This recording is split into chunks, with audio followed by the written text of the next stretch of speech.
Welcome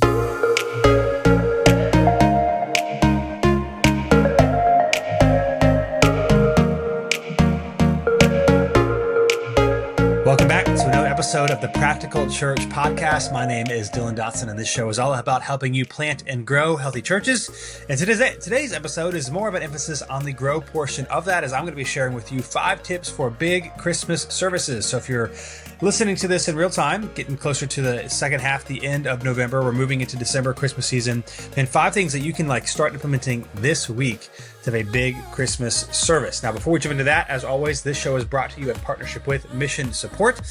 Mission Support wants you to be effective in ministry, but it knows, like most pastors, you probably feel like you never have enough time, energy, or expertise to get everything done. And so even during all the stuff going on during the Christmas season, go to missionsupport.com today. And there's a number of things they can help you with. One of the things that we're utilizing with them right now is their SEO and Google searchability support, especially with your Christmas services coming up.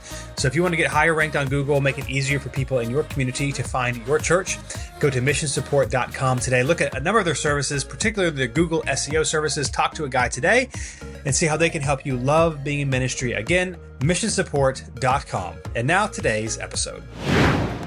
So today's episode, 5 tips for a big Christmas service. And I do mean bigger numerically, regardless of the church of your size, and also just bigger in terms of the field of service compared to a typical normal service. Now, I want to say this. The good news is this is a very highly practical church episode, because these are some things, if you haven't got started on, you can get started on this week. And I'm going to walk you through practically some of the ways that you can get it done. So if you want to have a great service, great Christmas service, or service is, whatever that looks like for you, I'm going to share with you some practical things you can do. Now, the goal here is not for you to compete with the mega church down the street about having a better production. Now, I don't mean that pejoratively. I've got nothing against mega churches. I'm pro churches of all sizes.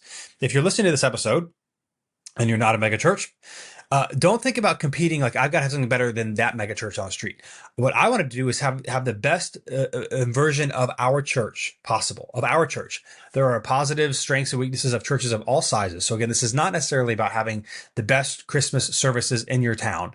It's about having the best Christmas services your church can provide for your people and the friends that your people are going to invite. So I want to just stress that for this episode. It's not about competition better than someone else. It's about doing the best that you can for the people that God has in your church and for their friends, their community, and the people that they influence. So the good news about this episode is, like all this stuff, man, you can get started on it this week. So here we go. 5 tips for big Christmas services. Here's the first one. Start pushing it now.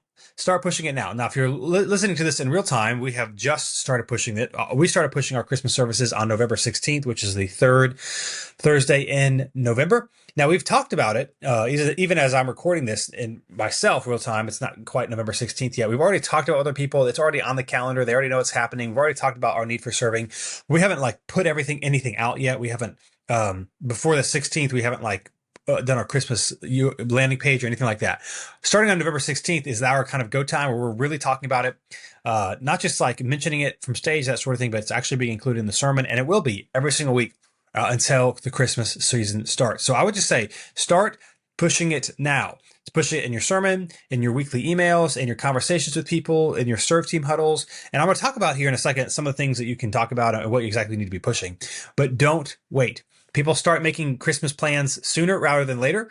Also, if the bug is already in their ear, when they start to make their Christmas plans, they're going to know, oh yeah, we've been talking about Christmas. I need to make sure that this is on our calendar with our family so that we can plan and prioritize being a part of this service. So I would just say, even if it feels to you well, it's still 5, 6, 7 weeks away, whatever it is, start this week. And when I say pushing it, I don't just mean mentioning it in an email newsletter, or even just mentioning it during your next steps announcement moment, which you should. When I say push, I mean really push.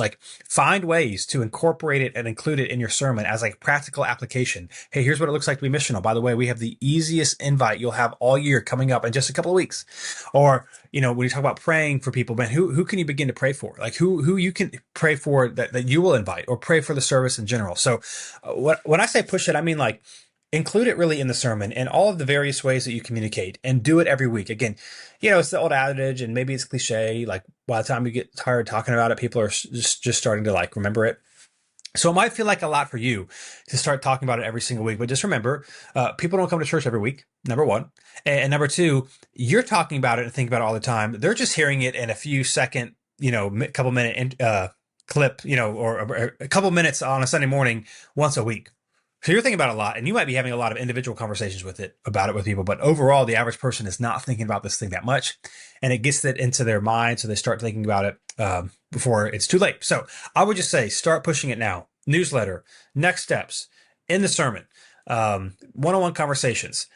Start getting your landing page prepared, which I'll talk about that in a second as well, but start pushing it now. If you want to have a big Christmas service, you can't wait till the week of or just a couple weeks before, where people have already started making their plans, or people haven't been proactively thinking about who they're going to invite. Like, man, if they've been thinking about who they're going to invite for a month, they're much more likely to invite them the week of your service than if they've only been thinking about it for a week. So start pushing it now in all the avenues and all the areas. Don't feel weird about it. Don't feel bad about it. And I would say this too.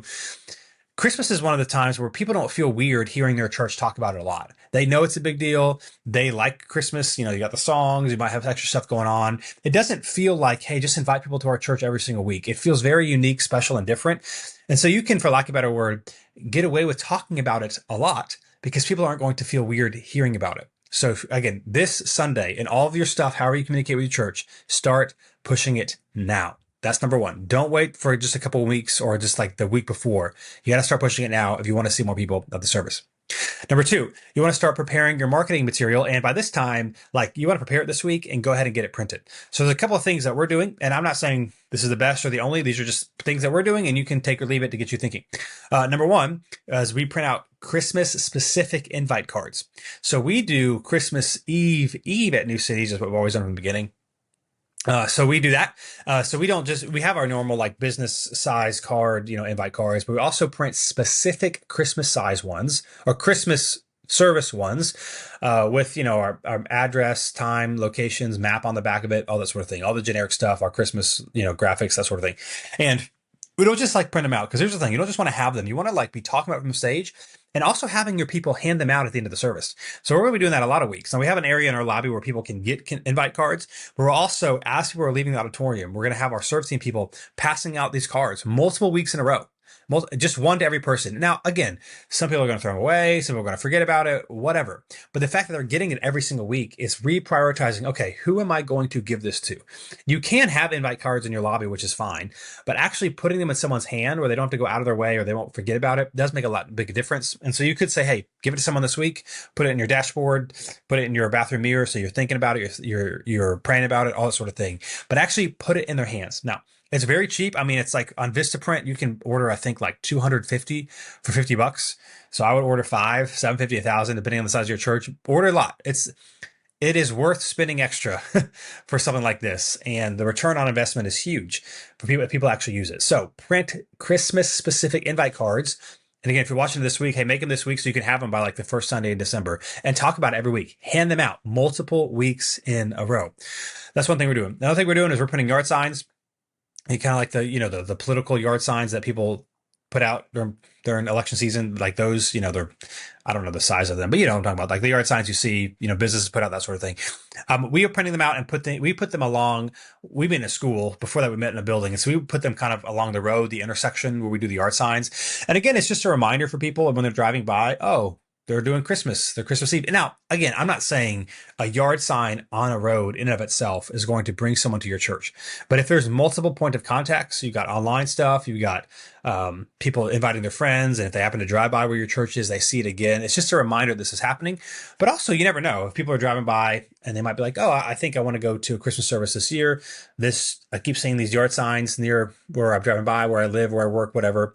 I might check them out. For us, again, it's pretty basic. It's just our Christmas graphic. For us, we call it Christmas at the City. So Christmas at the City, it'll have, Pine Hollow Middle School, the address, the service times. And on the very bottom, it says newcityrdu.com/Christmas. When this airs, I think that URL will be updated. So if you want ideas as well, you can go to newcityrdu.com/Christmas. It might be last year's information. If it is, you're not gonna be able to find it on our website, on our homepage or anything, but if you know the URL, you can go in. If it's updated, feel free to copy and paste and use whatever you want from that. Even if it's not updated for this year yet, a lot of last year's stuff is similar. We're just going to change some verbiage and the graphics and all that sort of thing. So yeah, on the yard sign, it's just a graphic of our service, time, address, and then newcityrd.com/Christmas on the very bottom. If you don't want to put too much stuff on there because people are driving by pretty fast and they're not going to be able to read it. So buy some yard signs and put them around where you're going to meet. I will say this is a huge pet peeve of mine when churches, well, with anybody. I mean, election season, people like leave out all their election posters after the fact, and it takes months for them to be picked up. So I would say this: put your yard signs out, but then after your service, or at least within the next week, like before the new year, pick them up. Don't leave them out for weeks on end or for a month or two on end, because it looks very tacky and trashy, and it looks like you just don't care about your community, because like you got this old thing and you haven't felt bothered enough to go pick it up. So print out some yard signs. Again, there's a little cost to that, but this is like one of the biggest things you do all year. So pay for it. Yard signs, put them around where you're going to meet, put them around a couple of big intersections or wherever it is for you. But just please, like, I don't know, by the first week of January, make sure you pick them up, so that they're not there for months on end and it looks really trashy. So we do that. We're going to print yard signs. We also do a digital invite graphic. Now, if you go to newcityrd.com/Christmas, and you scroll down, whether it's last year's or this year's, you'll see it's basically the size of a phone, like a 16:9. I think that's what it is. And for that, we just have that where people can download it. So you can click on it, you can download it.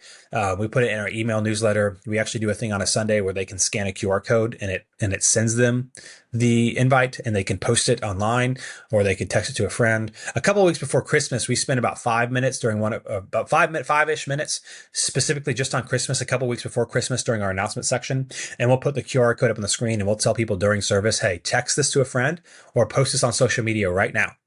And so we have a digital invite as well. That's not something you print, but again, we send it to people and they can have that as well. So they can post it, they can text it, that sort of thing. So prepare your marketing material is all I'm saying. And the sooner you can have that better. Again, an ideal world, by December 1st, all of that is ready to go and you have it.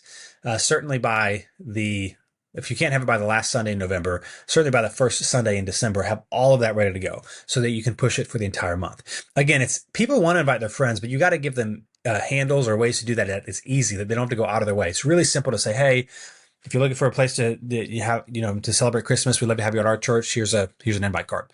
Or texting a friend, like, here's a digital graphic, basically a digital invite card. Here's information about it.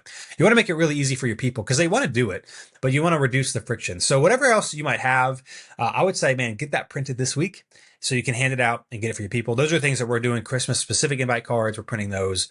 Our yard signs, we're printing those. Our digital invite graphic, we send that out. And just ways for people to invite their friends.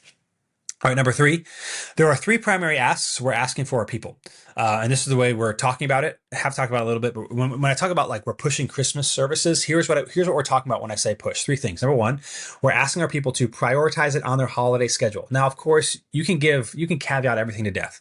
Obviously, some people are already traveling. They've already made plans. They're visiting, maybe they're not from the city that you're in. And so they've got family from out of state. So obviously not everyone's going to be there. Obviously they have plans, but I will just say, if you give a million caveats, you kind of take away from the weightiness of like, hey, this is a big deal. So for us, we're just going to say, hey, we would really encourage you to make this a part of your Christmas season. And if you want to, like, just once when you kind of push it, maybe give a caveat, but only do it one time. Hey, we know some of you have already made plans. That's totally okay. If you're still unsure, or if you're going to be in town for Christmas, we would highly encourage you to prioritize this as part of your Christmas season. Now, you might think, well, people are all going to prioritize it or not. But again, people follow the direction and leadership that they're under. And if their leaders are very clear, they're much more likely to do it. So we're going to we push, especially this year. We haven't always done a great job in the past, but this year it's like, hey, this should be part of your Christmas season. So prioritize it, put it on your schedule. That's the first thing. The second thing we're asking everyone to do is to invite 3 people. Now, will everybody invite 3 people? No, of course not. But if we say 3, the chance of them inviting 1 is a lot higher than if we just say 1 or even 2. Because again, sometimes we just think, hey, invite 1 person, but maybe there's two people I can invite, or there's a family that I can invite. And so when we say push, we're going to say, hey, prioritize on your calendar. Number 2, begin praying and thinking about who are the 3 people you're going to invite. And again, we have the digital invite, we have the invite cards, just your friendly conversations with people, social media stuff that you can reshare. But we would love for you to invite 3 people. And what counts for an invite, man, it's like whatever, however you communicate or share, man, that's fine. We're not going to we don't really care. We just want you to be proactively thinking about who you're going to invite to your service. So again, put it on a calendar, invite 3 people, and sign up to serve. Now, again, a lot of churches have done this way much better than we have in the past. I'm just sharing it here because it might be helpful for you. We have historically always used Planning Center like we typically always do. And then we schedule Planning Center positions. We're not using Planning Center this year other than for band and production because all the stuff that is in there. But for Christmas, we have a lot of non-normal serving positions. And so putting those non-normal serving positions in Planning Center can be kind of cumbersome for just like a one-off thing. So we're using something called signup.com. You can also use something like Sign Up Genius. There's a lot of free options. Signup.com looks a little bit more professional than Sign Up Genius, so that's what we're going with. And on our Christmas page, and of course when we tell people, instead of assigning people serving roles, we're going to ask people to sign up to serve. Now, we're a portable church. We don't have set up tear down that week because our stuff is already going to be left up because school's not meeting. We also don't have our kids ministry that week because it's going to be family service. But we have a lot of non-normal serving positions. So we have extra greeters that we don't typically have.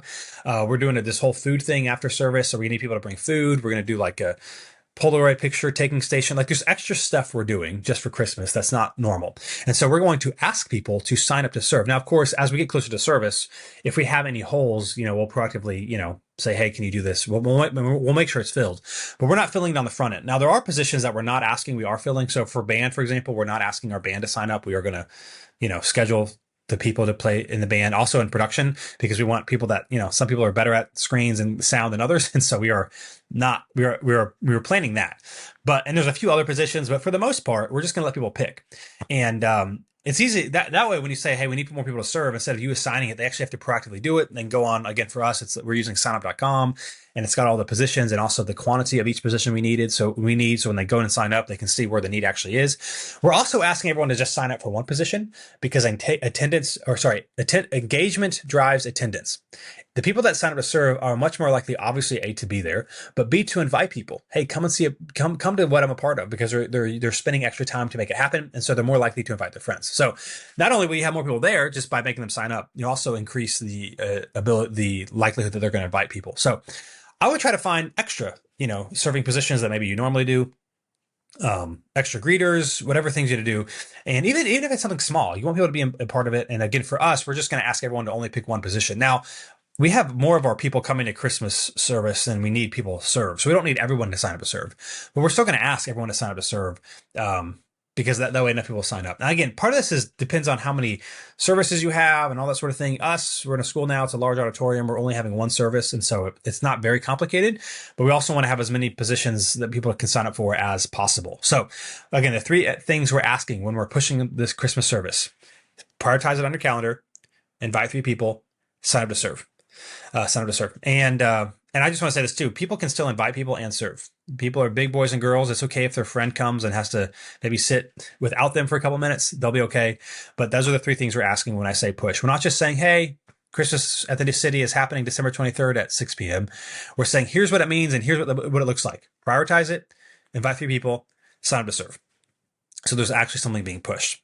All right, number 4. Make the service as special as you can. Now, again, like I said, and I don't mean this in a negative sense, not compared to the megachurch down the street that can do a lot more stuff than you can, but for your church. Make the service as special as you can for your church. I'll share briefly what we're doing at our service, and you can take and leave, whatever. It's not amazing, but it's good for us. We typically do 4 songs on a typical Sunday. We're going to do 5 songs. Now, again, it's Christmas. People like Christmas songs, so you can do more and it feels different. We're going to start our service with Go Tell It on the Mountain. And our band's not just going to play. We're going to have all the kids, toddler and up, on stage that are there. And we're going to give them a little practice prep time on Sundays leading up to it. But it's going to be very basic. They're going to have like bells, and it's just going to be funny and cute. And part of the reason we're doing this, A, it's fun, but B, grandma is more likely to be invited if little Joey or little Susie is singing a song from stage, even if it's not this big production. So the band's going to be up there and we're going to sing it like normal, but we're going to have a bunch of kids on the stage, and people are more likely to invite, again, family, if the kid's going to be up there, and they're more likely to come to the service. Oh, that'd be cool. I want to see my kid, on stage singing the song. That'll be cute. I can take a picture, make a memory. It's just going to make it more likely for people to want to be there. And bonus to this, people that we're going to ask people to come early that are serving, especially also families. So you're just going to have a lot more people before the service starts, a lot more energy, because all the families, all the kids are going to be there early so they can practice the song once. So we're going to start with that. We're going to do a brief welcome from me, not a normal announcement section. Just, hey, if you're new, kind of brief, thanks for being here. We're going to sing two more Christmas songs. Then I'm going to share a 25-ish minute message, a little bit shorter. And it's for us, it's about beholding Jesus, the beauty of the gospel and what Jesus has done. At the end of my sermon, we're going to have a couple of kids read the Christmas story in Luke chapter 2 with some music behind them, because when kids read the cute Christmas story, it's very cute, and it's also just very emotional, and it's very beautiful. And so that's going to happen as soon as I'm done. We're going to have some kids read the Christmas story, and then we're going to go into two songs. And the last song of the two is Silent Night, where we do the candle. We turn off all the lights. We're in a school, and it's easier this way, so we just do electric candles, like little tea light candles that you can order. So we order tons of those, and we don't do like the real ones for wax. And the school, we get in trouble, that sort of thing.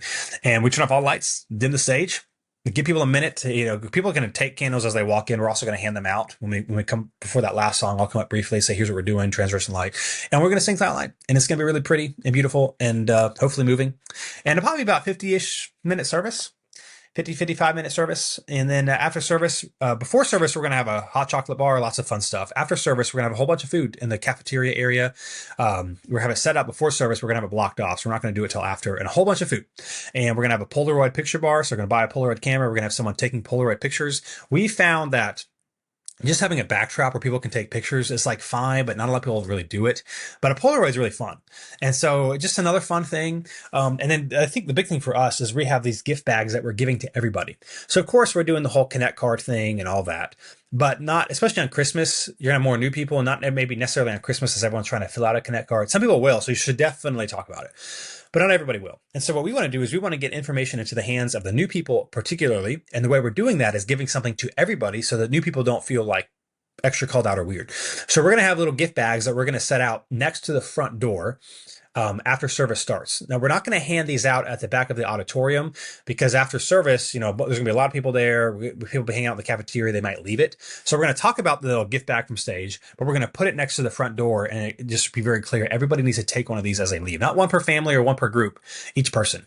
And in the gift bag, we're going to have a New City cup. We're going to have a New City sticker, a New City magnet. We're going to have some candy and all that sort of thing. We're also going to have an invite card for the church. We're also going to have information on our January sermon series. And the point is, we want everybody to take one. So no matter who you are, new, but not new, everyone take one. If you've been coming to New City for a while, there's some stuff in there that you might like. And if you're brand new, you're really getting more information about our church, which is what we want you to have.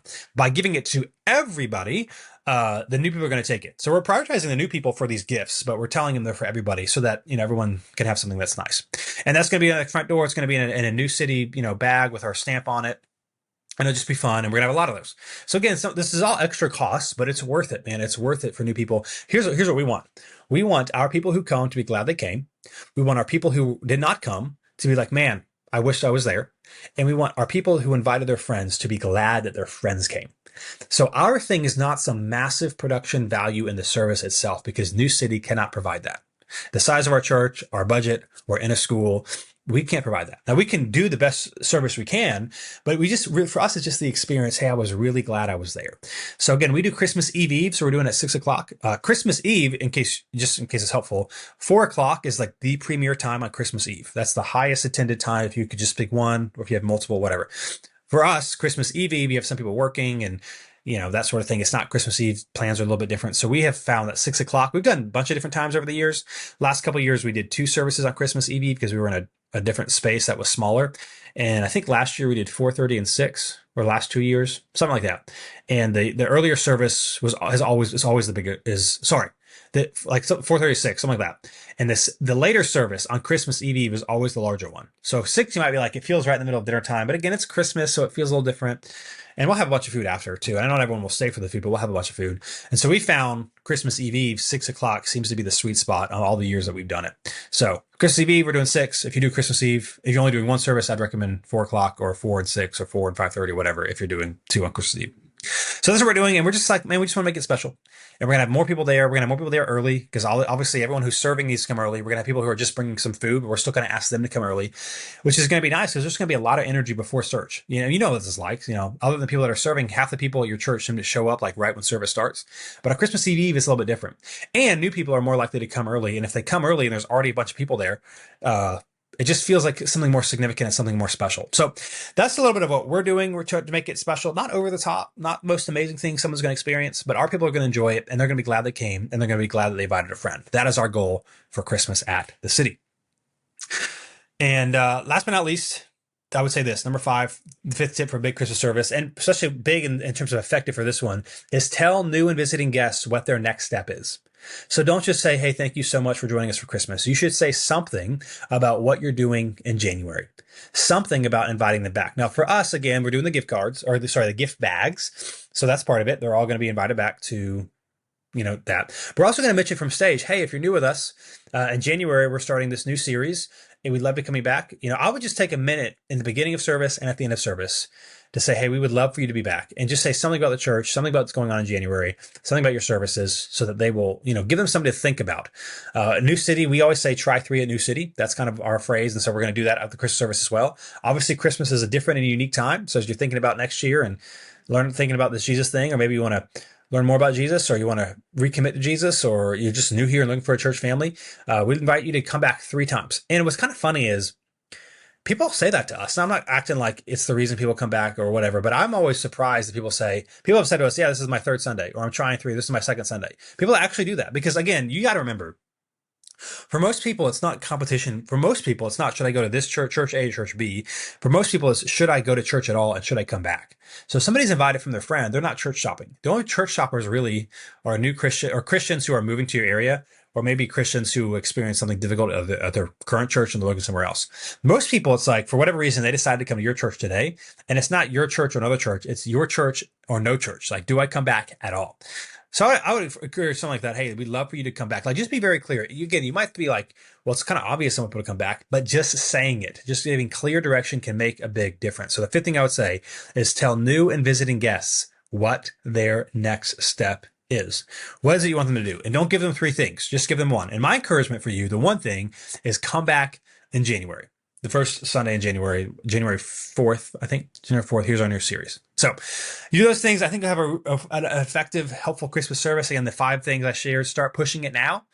Start pushing it now. Get your website ready. Print all the stuff. Number 2, prepare the marketing material so that you can have it, especially if you need to print anything. Get it ASAP. Number 3, when you push the service, here are the 3 primary asks that we're doing. Take and leave what you want.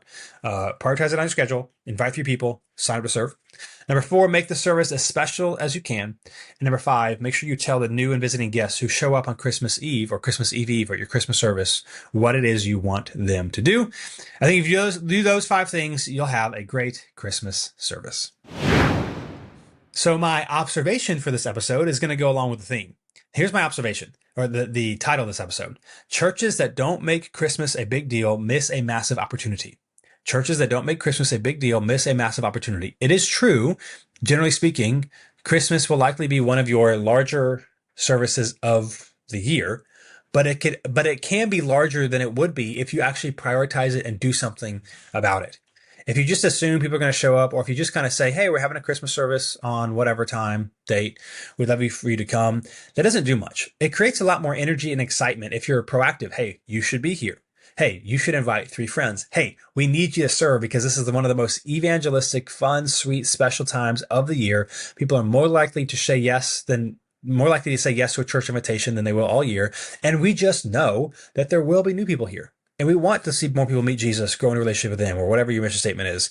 You're going to be missing a massive opportunity if all you do is say, hey, if all you do is talk about your service and hope people come. Like, you need to give them things to do so they can be proactively thinking, praying about it, and put it on the calendar so they have something to do. So, man, don't just assume people are going to show up. Don't just like put it on your graphics and say, hey, we got Christmas services. We'd love for you to come. Talk about it, push it, give people something to do, and your people will respond. They will respond if they are given clear instructions. So you'll miss a massive opportunity if you don't do anything with Christmas. So my encouragement is to do exactly some of the things that I said. Take and leave what's helpful for you from the 5 tips that I shared, but please do something. Don't treat it like a normal service.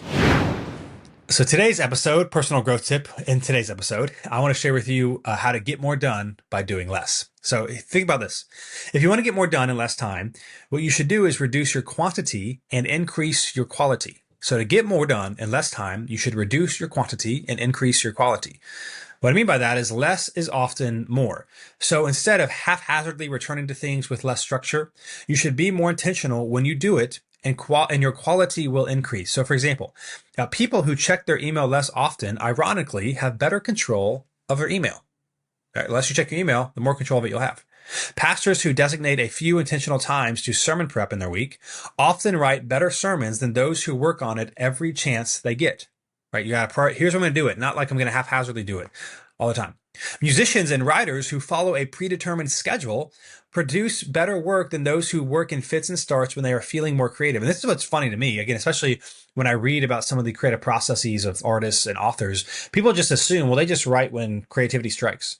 But I guarantee you, your favorite authors and your favorite musicians have a more disciplined, detailed practice schedule where they just show up.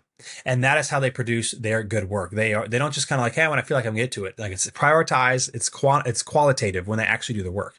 Now, why is this true? Because planned intentionality will always increase your output over unplanned haphazard work. So personally, I probably check my email less than the average person, yet I have total control of my inbox. And again, I think it's funny because sometimes I'll go to like these pastor events or whatever, and it's like people are constantly on their phone, or every break they're constantly checking their email. And then they would like self-select by saying, yeah, I don't always respond. I with email, I'm not very good at it, but yet they're always on it. It's like, well, there is a correlation there. Be on it less and be intentional when you're on it. Because also when you send more emails, you're going to get more emails. It's hard to control.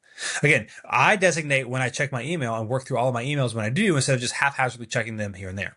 Now, whether it is writing a weekly sermon, or working on a weekly project, it is better to spend a block or blocks of intentionally focused time on the task instead of fitting it in with fits and starts whenever you seem to have extra time. See, creating content or art of any kind happens by repeatedly showing up even when you don't feel like it. Often the juices will start flowing if you just show up, which again, why I'm really big on planning when you're going to do your sermon prep. Just sit down and do it. Same time, same place every week. You can get more done in less time by reducing the amount of times, which is your quantity, you work on something, and instead schedule when you will work on it and only focus on that task during that time, which is increasing your quality. So reduce the quantity, the amount of times you're doing it, and simply increase your quality when you're doing it. If you intentionally reduce your quantity, you can often increase your quality as well. If you intentionally reduce your quantity, you will often increase your quality as well. Less is more. You just have to be intentional with your time. So today's question comes from a church planner I was talking to a few weeks ago, and they were asking for money. This has happened numerous times when you see a church. If a church planner reach out, got to know them, they ask for money. And I have recently began helpfully responding to people. And I want to just share with you what I shared with a recent church planner I guess it was a couple months ago now, or a few weeks, about 2 months ago. Here's my encouragement. When you are asking for money, now this goes for church plants, but also for churches if you're doing some sort of capital campaign, you should ask for a specific amount over a specific period of time. Ask for a specific amount over a specific period of time. Don't just say, hey, obviously we've got a lot going on with our church plant. We'd love if you could think about giving. That's not helpful, because giving what?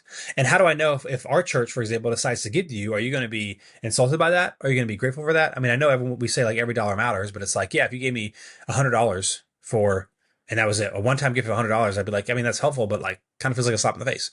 But again, if you haven't asked for a specific amount over a specific period of time, it's hard for people to know what they're saying yes to. You got to make it as easy as possible for people to say yes or no, because they're more likely to say yes if they don't have to like logistically think through what it looks like. So if you're a church planner and you're trying to raise money, ask for, hey, over the next year or two, that's my recommendation, either a year or two, because you always can re-up later, or maybe 3 years. I know 3 years is the standard church kind of thing. I'm kind of actually more of a fan of 2 years because that feels easier to say yes to, and then you can just ask for more later. But you do you. Regardless, hey, specific period of time, and then how much money are you asking for? Because it's easy for me to say yes or no if you ask me. It's hard for me to say yes or no if you just say, hey, can we have money? Because everybody, of course, would like more money. And so again, multiple times for some of our more recent church plants that we have supported the last couple of years, I've said, hey, can you ask me a specific amount over a specific time so that my elders can say yes or no? Because again, you got to remember this too. When you're talking to a lead pastor or someone on staff of a church to raise funds, it's typically an elder decision. There's more people involved than just the person you're talking to. And everyone else that's involved aren't having that one-on-one conversation. So it just feels very ambiguous. It's different if someone says, hey, I met with this person. Here's what they're doing. Here's what they asked for. It just feels very prepared. And it's a lot easier to say yes or no. And they may not say yes to the amount you're asking for, but they're probably more likely to say yes to at least something, as opposed to if you just say, hey, we need money. So all that to say, ask for a specific amount of money. Hey, here's how much money we'd like to ask you for a month over the next 2 years, or you can do 2 yearly gifts. That's fine. But this much money over these 2 years. That's my personal recommendation, is the 2-year route, because again, I mean, if you're doing things and people are excited about it, we absolutely would continue another year or two on a church plant if they, after the 2-year time and they're rolling off, if they ask for money and we were excited about what they're doing. We absolutely would. But it's just hard when you kind of lock people into like never ending agreement of here's how much, because it's just like then people feel bad if they can't do it, or it feels overwhelming to like commit to a 5-year agreement to a church because you don't know where your church is going to be in a couple of years.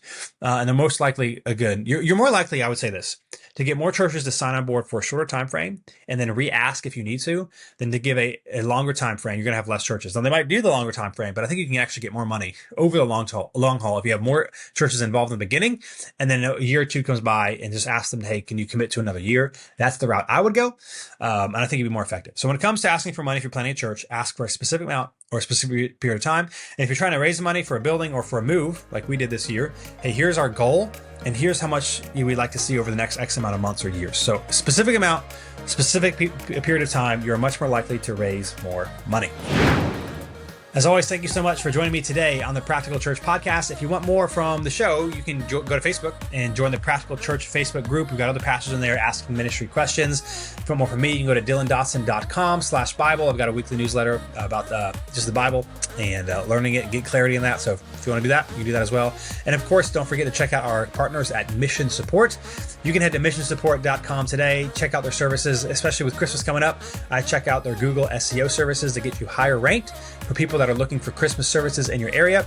So be sure to do that. And if you're new around here, be sure to subscribe, share this episode with a friend, and I'll be back with you in 2 weeks for another episode of the Practical Church Podcast.